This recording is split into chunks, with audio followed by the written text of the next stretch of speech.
Hello and welcome to the Coors Event Center. I am Matt Smith for Mile High Sports. Thank you very much for tuning in. Well, tonight Colorado outlasts the South Dakota State Jackrabbits 112-103 in a double overtime barn burner. This one extremely close pretty much from the last 7 minutes of the second half on, and Colorado was able to come out victorious tonight and really sealed the deal there in that second overtime. They were led by freshman standout McKinley Wright IV, who once again, we talk about him every single game, and he proves that he's the heart and soul of this team tonight in a big way. 30 points, 9 rebounds, and 11 assists, career high in points and assists for McKinley, and he was really special down the stretch, but tons to get to in this one. The first time the Buffs score 100 points since they beat Oregon, when Oregon was ranked in the top 10 in this building since January of 2014. It was the first overtime game of this year, and Colorado's first double overtime game, since they beat Wazoo in this building 2 seasons ago. So a lot of firsts, and certainly statistics-wise, a lot off the charts here. Plenty of career highs for Colorado. We'll get to the game because there's a lot to get to. First half, first of all, the scouting report coming into this game for South Dakota State was essentially Mike Daum, and it was Mike Daum all the time, 6'9" big man who is as honored as it gets and as decorated as it gets for a college basketball player as far as the Summit League goes. Of course, South Dakota State picked to win preseason, picked to win the Summit League. They come into this one, and the talk is about Mike Daum. Tad Boyle said yesterday in practice that Mike Daum is one of the best players that he's seen on film in quite some time, and Daum came out here tonight and proved it. He'd finish with 37 and 12, but he beat his scoring average in the first half, had 21 points in the first half, 5 rebounds. Daum was 7 of 13 from the field, the rest of the team 6 of 22. For a while there in that first 20 minutes, we were wondering who else would contribute for the Jackrabbits. Well, Colorado started much better than they did the other night against San Diego, and then David Jenkins, a freshman guard for this Jackrabbits team, scored 11 points in the final 7:20 of the first half to really cut what was a pretty big lead down to 7 at the end of the first half. The Buffs hit the most three-pointers they've made in one half this season in the first half, 8 for 17. 6 different players made threes, which is huge because after shooting 25% from the field the other night against San Diego, the worst percentage they've ever shot in the Coors Event Center,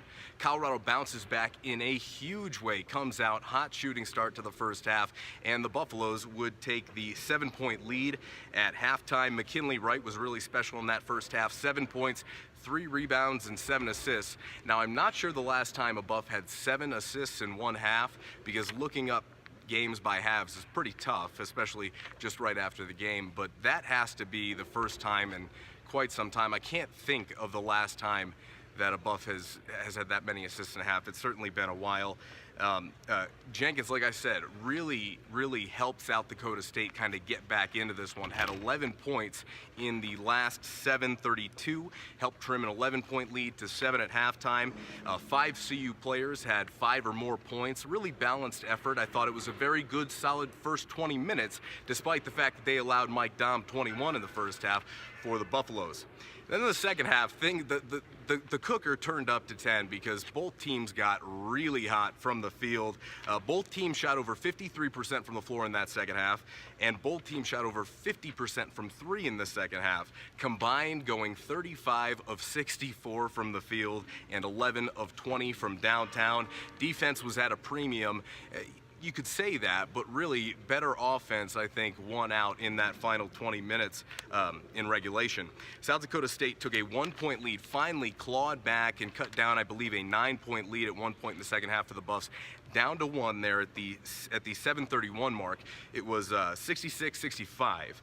And then from that point out, they tied the game 6 times. They could not get the lead. It was 3 points, 4 points, 2 points. I mean, they were chipping away, but they could not overcome. And then finally, at the end of regulation, McKinley Wright would miss a go-ahead jumper that would have sealed the game because South Dakota State, behind 10 of 14 made shots down the stretch in the second half, they outscored the Buffaloes 50-43 and knotted it up. And Mike Daum made 2 real big free throws at the end of regulation after Lazar Nikolic fouled him, would foul out at that point. And Colorado, foul trouble was an issue tonight. The fans certainly weren't too thrilled with the officiating, and I think on the whole it was somewhat even. I don't think there were some bad calls for sure, and they were justified. But at the same time, down the stretch, Colorado with some mental errors allowing SDSU to climb back in this game. And listen, when a team hits 10 of 14 and you just can't get stops and you're not matching them bucket for bucket, they're going to climb their way back into that game, and that's what South Dakota State did. They sent it to the first overtime. The Jackrabbits started 4 of 4 in that first overtime period, and Colorado had 2 turnovers in their first 3 possessions. And at that point, you thought, okay, maybe this young team just doesn't have enough to close the door on the Jackrabbits. The Buffaloes trailed by 6 with 2 minutes to play in that first overtime period, and that's when McKinley Wright, he saw his spotlight in the air. It was superhero night tonight at the Coors Event Center, and you know, his favorite superhero isn't Batman, but it was certainly the bat signal that was shined in the sky.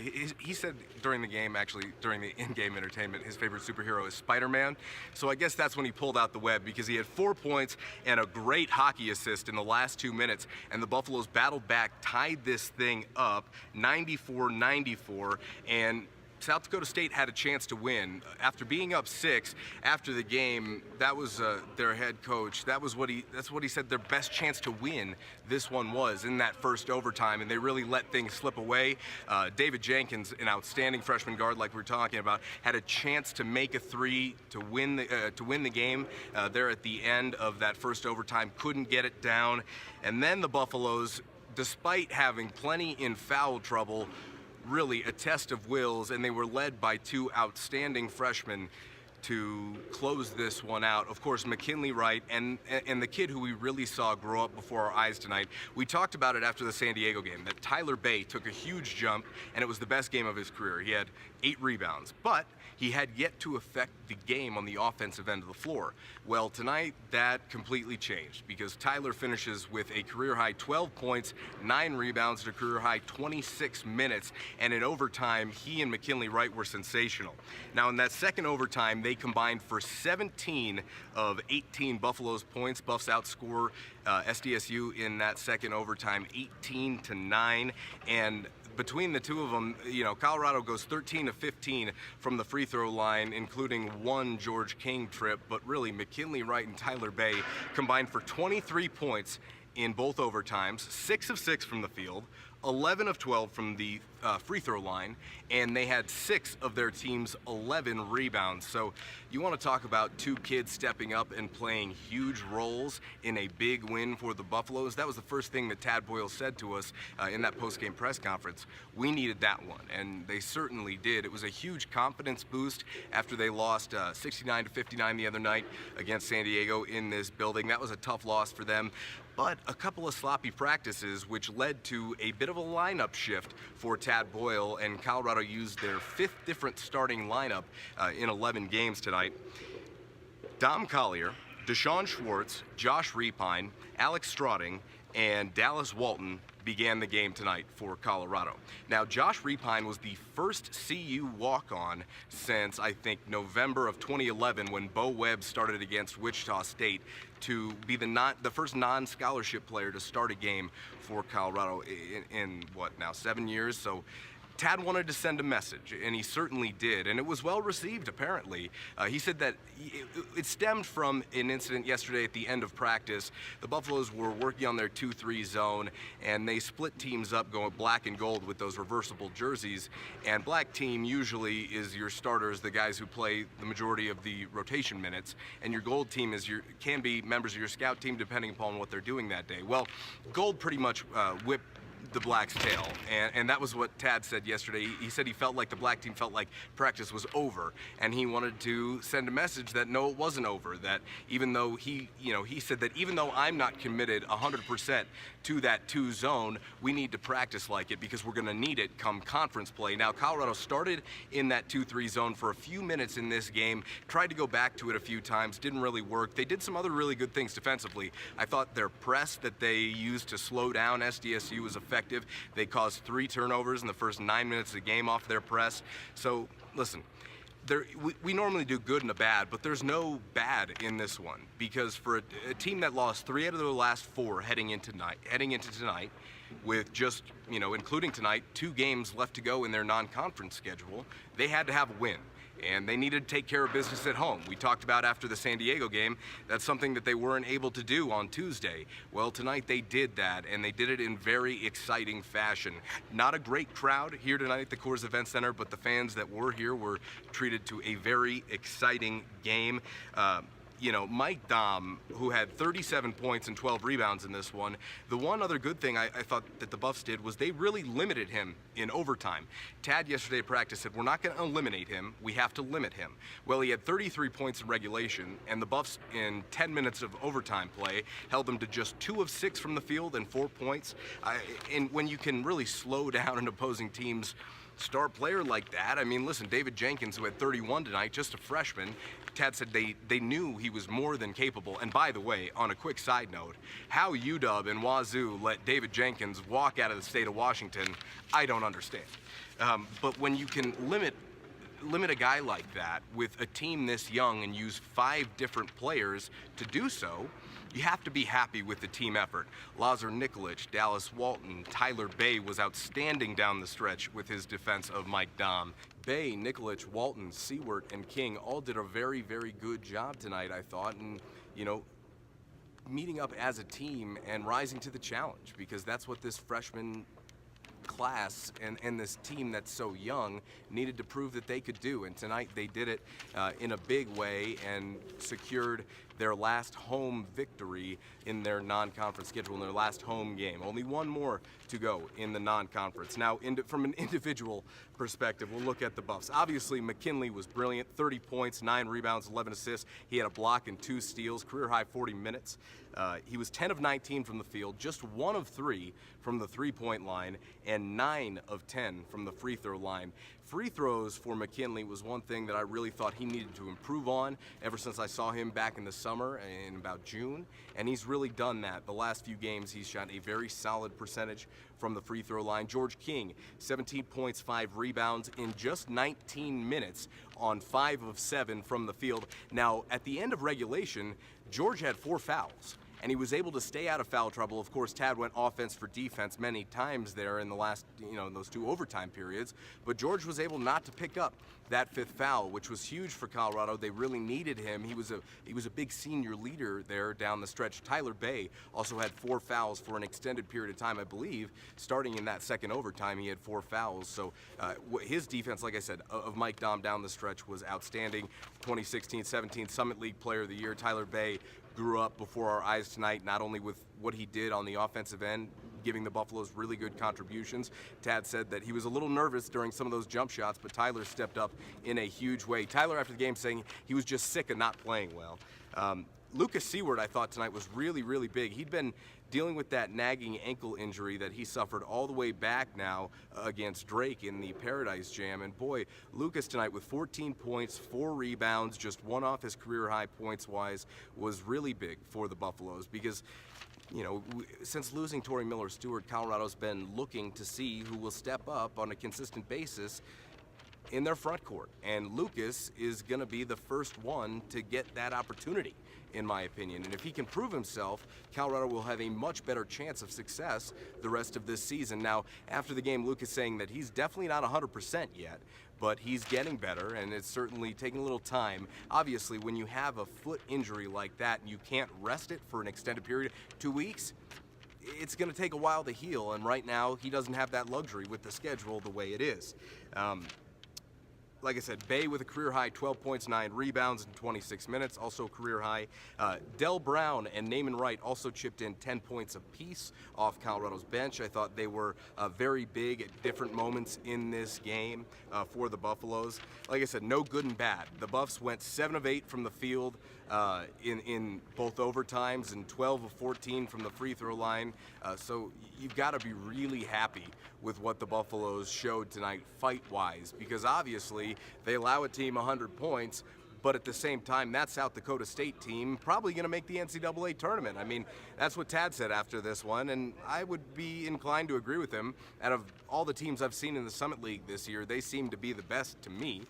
Colorado's next game is against Iowa. Now, this is their final game in the non-conference slate.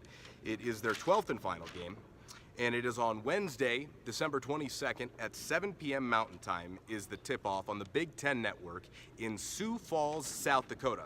Now, it is at the Sanford Pentagon, which was opened in 2013 for the Sioux Falls Skyforce, the NBA G League team. Interesting note that the Sioux Falls Skyforce are actually one of the semi-affiliates of the Denver Nuggets. Of course, the Nuggets, I think, are one of two NBA teams now without a G League team, so just an interesting note there. But this Iowa team has struggled this season. 5-6 on the campaign, and boy are they young. Just like Colorado is, but even younger. Iowa has 4 upperclassmen, 1 senior by the name of Charlie Rose, no relation, 3 juniors, and they've been tested, but at the same time, this is a team that hasn't had as much talent as they have had in the past, that is for sure. However, ESPN's Basketball Power Index gives them a 73% chance to win this game, in big part due to the fact that the Sanford Pentagon is, just under a 6-hour drive from Iowa's campus there in Iowa. Wins and losses, they have wins over Chicago State, Alabama State, Grambling, UAB, and Southern they just beat. Tomorrow they actually play Drake as well. Losses, they lost to the Louisiana Lafayette. They actually lost to this South Dakota State Jackrabbits team. They lost at Virginia Tech. They actually lost at home against Penn State, which is the first time Penn State has won in Iowa since 2001. They lost at Indiana, and then they lost that in-state rivalry game between Iowa State at the Cyclones. So listen, Tyler Cook is their leading scorer right now. They've got a couple guys that can fill it up, only 3 averaging in double figures, but this is a very important game for Colorado. They have to take care of the basketball. They have to pack up what they did tonight and take it on the road, because the truth of the matter is, your offense, maybe you can't count on it traveling, but your defense you hope will. And I felt like down the stretch tonight, Colorado did the things that they needed to do on the defensive end of the floor to come out with the victory, and that's get stops. And I think that if you can find a way to go out, take this confidence boost, because there's no way this win was not a confidence boost. Take this in stride and go and compete at Sioux Falls, because you got to strap it up before the first of the year, and we jump into Pac-12 conference play. So it's a very important game for Colorado. The Buffs are still looking for that first win over a Power 5 team this season. Don't forget that very much. Buffs victorious, 112-103. Tons of points scored in this game. Of course, McKinley Wright, brilliant as he has been, and he extended that streak of most consecutive games in double figures to start a career here at CU to 11. Of course, Alec Burks did it 20 straight times to start his career, so McKinley still a little ways to go there to reach Alec. Thank you for tuning in from the Coors Event Center. I am Matt Smith for Mile High Sports. Go ahead and follow along on Twitter at @RealMattSmith. That's Matt with 1 T, and at Mile High Sports. Until next time, thank you for tuning in.